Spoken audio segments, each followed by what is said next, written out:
नमस्कार संगवारियों, मैं और टुल्लू कम्युनिस्ट चैनल से फर्जी मुर्बाब हैदर जी। तो आज के मुख्य समाचार देश भर में बढ़ते हुए चोरी को लेके है। और ये चोरी कोई सोना चांदी हीरा मोती की नहीं बल्कि एक लकड़ी की है। पूरा देश भर के आदमी ये चोर मन से बहुत परेशान हवा।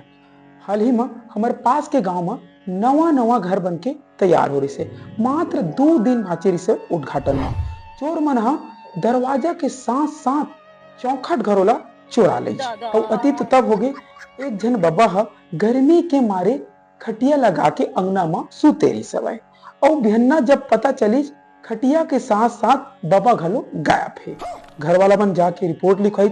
हालांकि खटिया के लापता होने के नाम में लिखवाई बाबा का छोड़ दीजिए। और ये समस्या ले देखते हुए मैं और हमारे माननीय मुख्यमंत्री साहब एक जाने माने बैगा कना गिरे हैं। तो वो बताइए मात्र 10 रुपए के खर्चा में हल तो करना ये संगवारी हो। मात्र 10 रुपए के लक्ष्मण रेखा चाक लाना है और पूरा घर के चारों उंगना बोला लगाना है। ये चीज ला करे से ये समस्या जड़ से खत्म हो जाएगी। हमारी वीडियो ला देख के मुकेश अंबानी घलो कमेंट करे जेला आप मना ऊपर देख सकता था।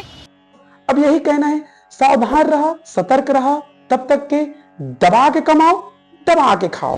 राम राम।